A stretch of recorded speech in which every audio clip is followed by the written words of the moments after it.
Hello, everyone, and thank you very much for joining us for another episode of Iron Panther Presents. As I said, we will be back for our first episode review of Power Season 6, Episode 1, Murderers. All right?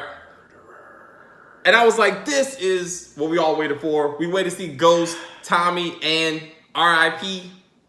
Angie. Angie, yeah. Angie dead. And Poncho. And Poncho. No, not Poncho. Got shot in the fucking face. But we'll get to that. I want to talk. So again, I want to let you know. I think I told you before even the episode began. I said Angie is dead. I did not believe that. I was a denier.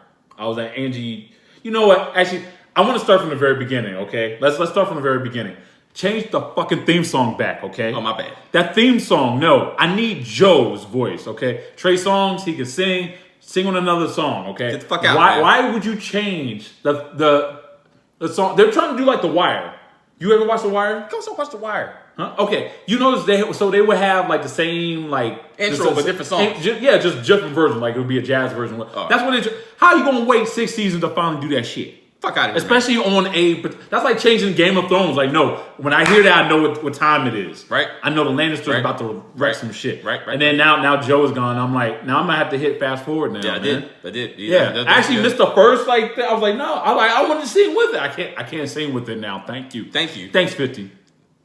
Anyway, so let's all right. Now we got that out the way. I had to rant. I'm sorry. I just had to rant. So I felt like when I saw when this season started, particularly with the trailer that they showed for the entire season, I noticed that the one scene that they showed of Angie, she almost looked like he was talking to her in the vision. I think now that she's officially dead, I think if we see Angie after this episode, he's gonna be seeing visions of her. Sort of like his daughter, right? Sort of like his daughter when he was in the club.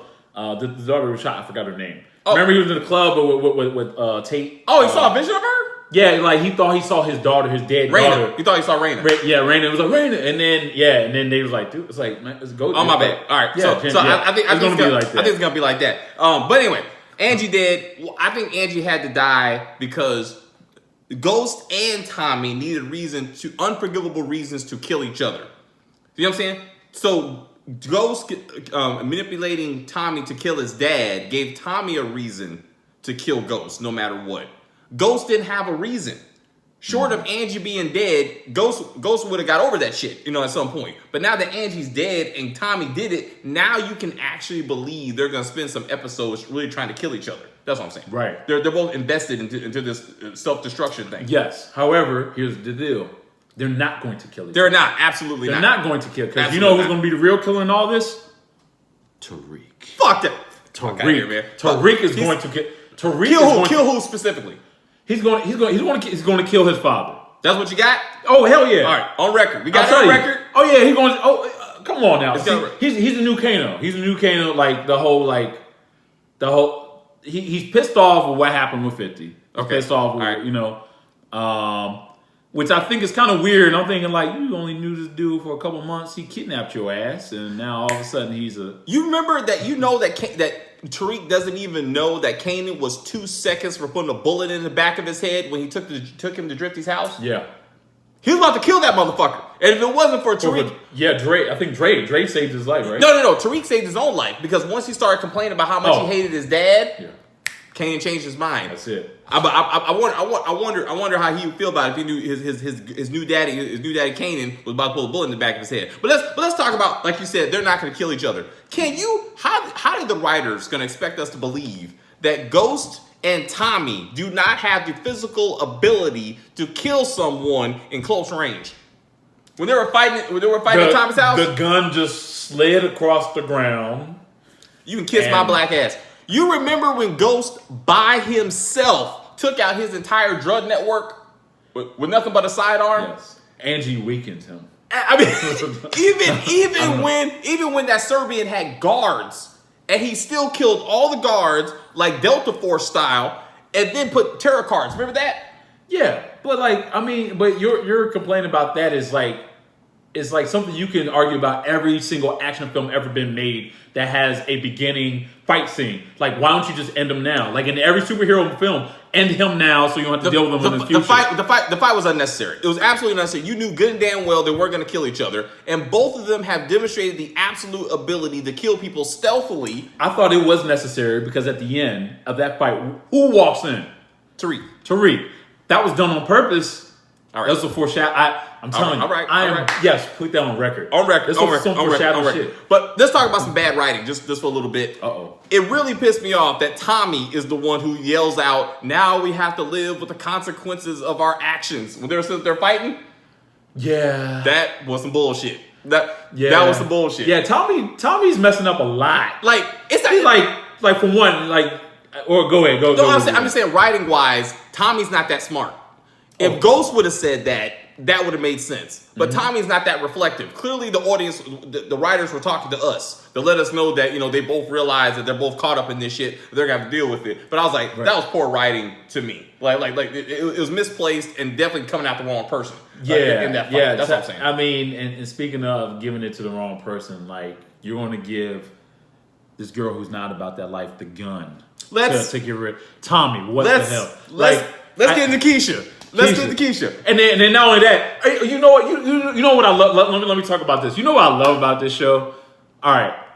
Not since, was it Fresh Prince of Bel-Air, where you see like someone who started off like maybe he's a little kid or someone who they just bring up. It's like, oh, so-and-so like has a kid. Cash. And then randomly someone's going up like, hey, what's up? Like he was here the whole time. Like Nikki Banks. Keisha's son, grown-ass man. Yeah, grown-ass. Like, Who's grown-ass man? The first time we see, yeah. But they did that with the youngest daughter, too. With Tasha and Ghost's daughter. Like, you didn't see her until, like, season 4. No, all of a sudden, she's a grown-ass woman. Yeah, right. She's a little like she's a grown girl. Yeah. Right, because what? I was like, what the fuck? But yeah, okay, let's talk about the fact that it makes absolutely no sense that Tommy, an experienced killer, would not go to Tasha to get rid of the gun, who's done this quite a few times that we've seen, but would ask his new girlfriend, who barely joined the life, to get rid of a gun with no instructions whatsoever. Exactly. No instructions, just get rid of the gun. Not even like a little IKEA booklet that just gives you like a little picture. Wrap it up in this. Take it to here. Put on gloves. Let's fast forward. It is absolutely critical that we know that two things happen. Keisha touched that gun with her bare hands, even though it got thrown in the water, so technically the fingerprint should be wiped off the thing. But the fact that Tasha called her and she touched the phone, I suggest to you, just like when Ghost touched that mirror, when he went to Greg's house, remember? Right. And that was his ass right there, right? They're gonna start tracking Tasha's phone and Keisha. They're gonna track the fact that Keisha got a phone call around the same time. All right, that the old boy got talking about the black bald dude Terry. No. Cooper. Cooper Sachs, right? They're gonna track Keisha's phone. They're gonna figure out that Keisha was there. They're gonna go to that spot and somehow they're gonna find the gun. That's what I'm thinking.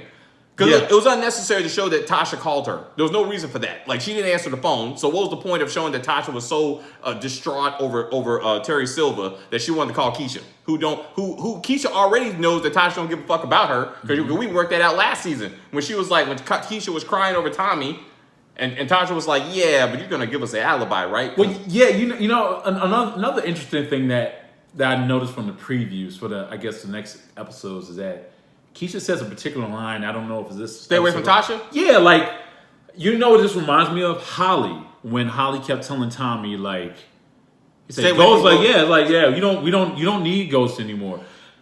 Oh my God, Holly 2.0. That's what Keisha is. So Keisha, this is not the first time Keisha did this. Keisha did this when after Sean left Keisha for Tasha, and then she started to fuck around with Tommy.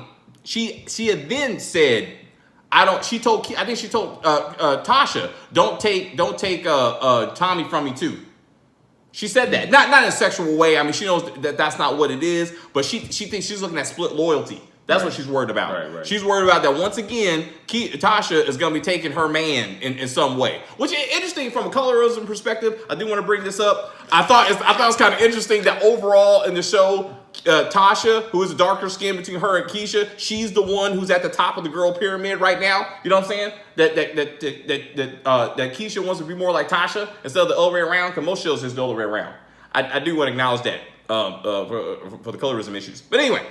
No, for real, I do want to do that. But let's get to the plot. Let's get to the plot, all right? So they are trying to set it up. You know, they are trying to set up that they're going to have to kill each other. I like how they at least established that foundation, right? Mm-hmm. What doesn't make any sense to me is this task force that they created. So let's see if we walk through this, okay? Lobos, high-level drug distributor, killed in federal custody. No task force. Right? Then fucking Sandoval, U.S. District Attorney, killed in custody. No task force. Mm-hmm. Right? Greg gets killed. No task force. Yeah. Angie, who's not even shit. Okay, she's barely a suspect. Yeah, she is not a federal. They were gonna send her to jail, essentially. Now we got a whole fucking task force. Now we got an interagency, local NYPD federal task force to solve her murder. Yeah. That's some bullshit. They're trying to go out strong. They're trying to go out strong with the season, but that makes no damn sense. Let's talk about Punch. Okay, yeah. R.I.P. man. R.I.P. He been talking grimy for the last couple seasons now. Like, I felt like he was able to get away with talking some shit. He was talking like honest shit towards Tommy. He was talking all kinds of, saying like, look, like, you don't have a connect. Like, what's going on with your connect? Like, you and Ghost is on the outs. Like, what does that mean for us? But when's the last time Ghost has even being part of this situation? I personally believe, again, I think this is the episode, again, another opportunity of bad writing. Example of bad writing. They wanted to show that Tommy was still pissed off about the Ghost thing. Okay. That the boy that Ponch came with, that new dude that we don't know about. Oh, right. He should have been talking shit. He should have been talking shit because we've never seen him before. He don't know who Tommy is, but Pancho does know who Tommy is. Yeah. For that dude to talk that much shit to a man who they know is unstable, that is bad writing. But Pancho's always been like that though. But here's the deal: if I know you very well, and I know like a lot of times I could talk shit about you, like there's certain things you're going to feel like you can get away with or whatnot. I would have felt, at least when it comes to Pancho can do certain things to Tommy, say certain things to Tommy that a lot of people can't say in front of Tommy.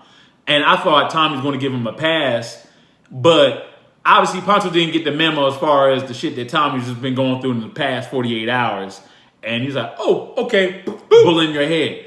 But that, I felt like that was important to showcase, like, yo, that was like one of his main dudes right there. Like, he lost it. He's in another realm right now. I mean, I feel like Keisha's in a dangerous spot right now to be in Tommy's little web right here. That's how bad she wants a man. This woman, she's like, I need a man so bad. I'm gonna tie myself. Now, please note, not only is she putting herself in danger, but now she's putting her grown ass man's son in danger. Who has now just been introduced. Just now get introduced. Let's talk about Tommy being a better dad than Ghost. Once again in this episode, Ghost ain't shit as a father or husband. Let's start with husband first.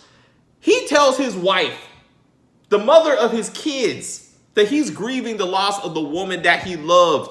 Love passes to this woman's face. You see Tasha's face when he said that shit? Here's the deal. She said the same shit towards her mother, though. She said the same thing of like, it's like, I'm pretty sure Ghost killed the man who I love. Talking about Ted, which I found ridiculous. Absolutely. Like the man I thought she was always playing him at first until that scene. I was like, wait a minute, you only knew this dude for how long? How long? But okay. So, but it was disrespect. What Ghost did to Tasha was disrespect. You know what I'm saying? And that's why she was like, let's get a divorce, which I thought was kind of fast for the plot lines, but I guess they want to get all this shit out the way. But I was like, let's talk real quick. Then Tasha goes looking for Terry Silva. Uh-huh. What receptionist do you know gives up all the information that she knows to a person without even asking her name? Someone who just started a week ago. I'm like, that was these defiant. That was so cheap and cheesy right there. I was like, this one was like. See, I think you're underestimating how dumb some human beings can be. Not even a name. Okay. Not even a name. Miss, who are you? Who are you to Terry Silva? Well, but it wasn't. But it wasn't like they even called it in. It's not like they were just looking for him. But it wasn't like they called the cops. So this receptionist is gonna tell every random person that walks up everything they know. I'm not saying what she did was smart. I'm just saying there's a lot of unsmart people who work this way. Who do shit like that? It's not, Let's talk about. Let's get back to Ghost being a shitty dad. All right. So once again, when his son is acting up, he tells Tasha, "This is your son acting up, right? Right." Mm-hmm. Then, but who makes time for Tariq? Tommy. Mm-hmm. Tommy is in the middle of handling drug business, and this dude is like, "Once I get done with business, I'm gonna get back to you." Yeah. And what did he do? He got back with them, right? Tommy is a better daddy to Tariq and apparently this grown-ass man named Cash. Because even Cash is like, where's my daddy Tommy? You know what I want to see? I'll put this on record. I want Keisha's baby daddy to come back. Just for one episode. I want him to see that his son is hanging out with a white dude. He don't know who Tommy is, and Tommy fucks that dude up. That's why I want. And that baby daddy better be Joe so he can sing the song again, the theme song.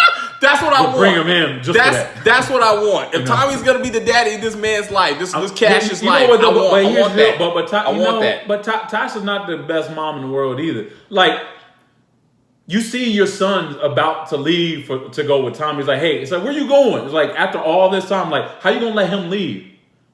Like you saw where he was coming from. Like, and she's like, oh, okay, only an hour. Nah, what the fuck? No, that's not how this works. Who's the adult? All right, you're right. Like, you allow him to tell. Come on now. You're right. With all the stuff that's been going on, you already see your son's about to go into. Your son is turning into the man that goes sent to prison. Yeah, he's slowly turning into this. Yeah, and you're just going to just be like, okay, well, go to Uncle Tommy, but only for now, bruh. So no. I like. Let's give Bone Thugs and Harmony their props. I like how they put that in the thing. See at your crossroads. That shit was hilarious. I guess Tariq didn't know what the song was. Yeah, he wasn't born. He wasn't even born then, was he? He wasn't born. 1990, was it? Yeah. Like, what the fuck is this? You know what I'm saying? I was like, that shit was hilarious. But I like. Well, we'll talk about. Shoot, I mean, nah. I was about to go real cheesy, talking about a ghost and Tommy smoking up cans. So now we'll have a real. We're going. So let's talk about kids. Let's talk about kids and lack of parenting. If Tasha and her mama are at dinner, who's fuck is taking care of that baby?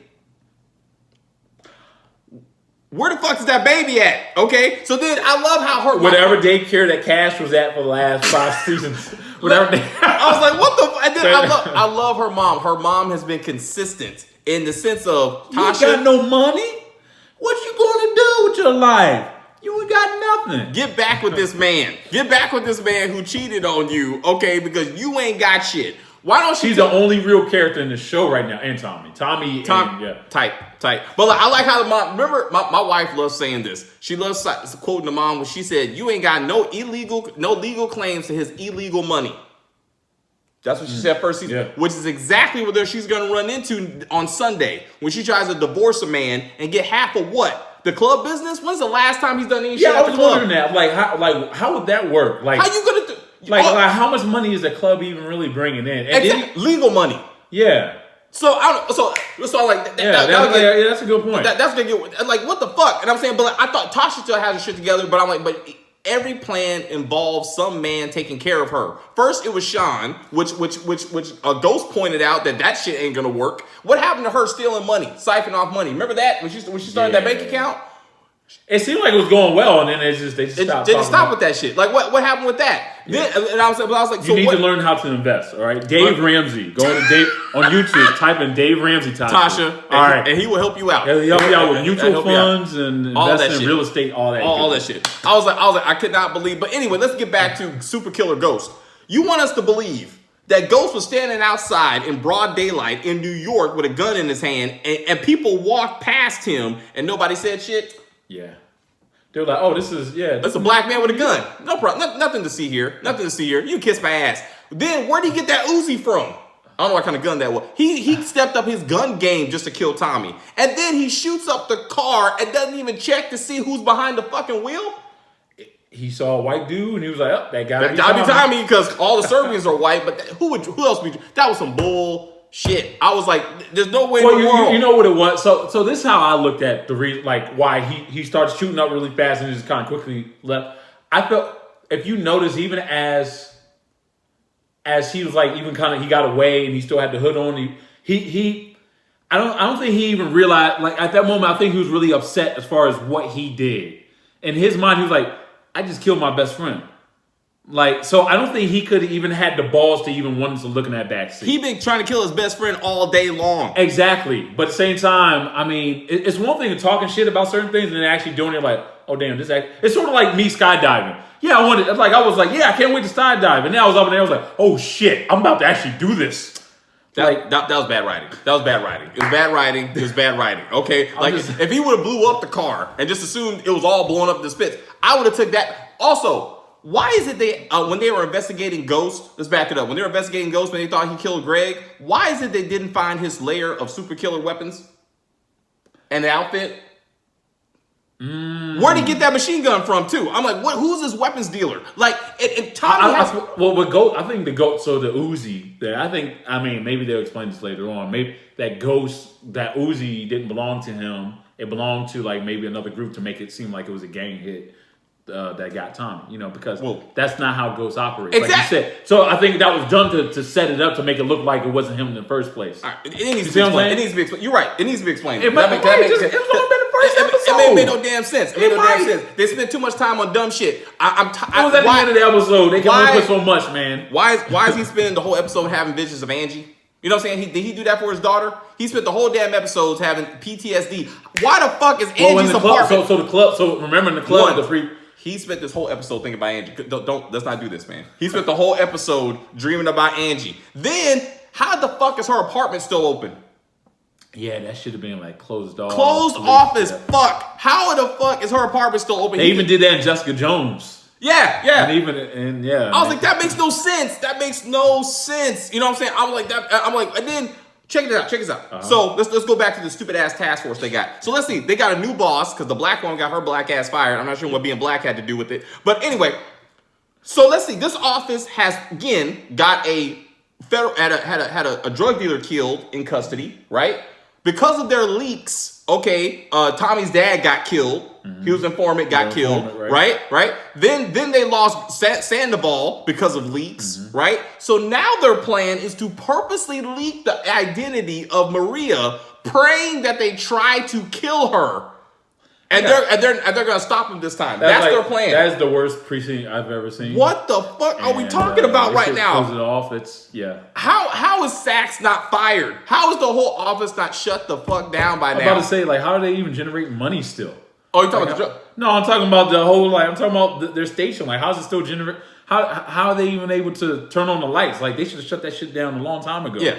You know what I mean? Yeah. If they believe it's a drug bin, all that shit, it didn't. I'm like, you mean to tell me that you want us to believe that the government is going to purposely do what they did on accident 2 other times, and that's how they're going to catch these guys? And their only response is, well, I'm not going to authorize it, but if you do this and you get caught, it's your ass. That was the most cheesiest shit I've ever seen. I was like, come on, man. We can do better. We can do better. Anyway, it's still a good episode. Love the episode. More power on Sunday. Tariq. I think Dre's going to come back. Dre's going to come back. Oh, no, Dre's going to come back. Yeah. Oh, I forgot. This is what I'm saying. Uh-huh. That last scene was also cheesy. When Tariq got off the phone and he was telling his white roommate how, like, he has to play nice now. Yeah. That was for the audience. Okay, that made no realistic sense. And he's doing what Kanan told him to do. Kanan taught him that. Yeah. Kanan taught him that. Kanan was like... Wait, what? Like, it just seemed cheesy for him to be like... I think that was some foreshadowing. Again, it's foreshadowing. It's foreshadowing. It could have been delivered better. We don't even know who this kid is. Like, why is he like? No, we've seen him before. The white kid? That white kid was how he used to get drugs from 2 seasons ago before he met the group of black those black thieves and whatnot. Oh, yeah. So he's that white kid's aware of some corrupt shit that his family's doing. All right. Like, I mean, all right. We'll see. We'll see what happens. We'll see what happened with the white kid. We'll see what happened with the phone call. The white kid's a new Cam. And Keisha, back to Keisha real quick. Keisha was very well dressed in this episode for a woman who does hair. I mean, she had the outfit together. She had the high heels together. Look who her boyfriend is. Tommy? Drug dealer. She ain't on the drug dealer money yet, man. I'm like, she look real good for somebody who like just does hair. And I'm like, you look like she's about to go to the club or just came back from the club. But that's not what you wear. You don't wear high heels like that, running around doing people's hair and nails all day. And when was the last time she been to work? Think about it. So, I guess in this world, maybe Andrew Yang is president, and she got hit with the whole $1,000 a month. So there you go. I'm like, what's going on? What's going on with that? She rolling in the money for somebody living the way she's supposed to be living. But anyway, we'll see what happens to her grown ass son. We'll see what happens. He's gonna be 30 in the next episode. He's gonna be 35 in the next episode. That daughter, their baby daughter, is gonna be as old as Raina was when the show started. Exactly. Next time we see, she's gonna be grown ass walking around talking about she's auditioning for the play. That's what's gonna happen. She's gonna be with Proctor. Proctor's daughter and her daughter will be going out for the same play moment. Exactly. Oh yeah. Yo, please keep Proctor alive. Please don't kill them all. I mean, everything is kind of pointing towards something really bad is going to happen to him. Keep Turtle alive, all right? Like, this dude, like, every season, he's like, yo, I'm not involved in this, but you just turned yourself in. Every single time, he's trying to give people an out. And I feel... He's going to die. You think, damn it. He done. Anyway, so, again, if Ghost dies, Paz is going to shoot him. You think so? That's why it's so crazy, but it's so real. Paz is gonna kill him, or the family members of Maria. Season 1 episode, The Witness. It might be Paz, and then she goes to jail, and then we find out that the daughter that she has that's also in jail, and then it'll be the first season of Orange is the New. Oh my God, it comes full circle. Oh my God, it's in the same universe. Crazy. But that's I'm putting that Paz is gonna kill him, or the family members of Maria, the witness who's gonna come up again. Maria. She's gonna do it. That will tie it back all the way back to the beginning. Yeah, all the way back to. And bring back Joe's theme song. God damn it, please. But anyway, thank you guys. I hope you liked the video. It was a little bit longer than our review, but I hope it was good. Had a lot to say. Has a lot to say. Please come back next week. We'll try to drop the video earlier, but have a good weekend. We'll see you on Sunday. Bye. Bye.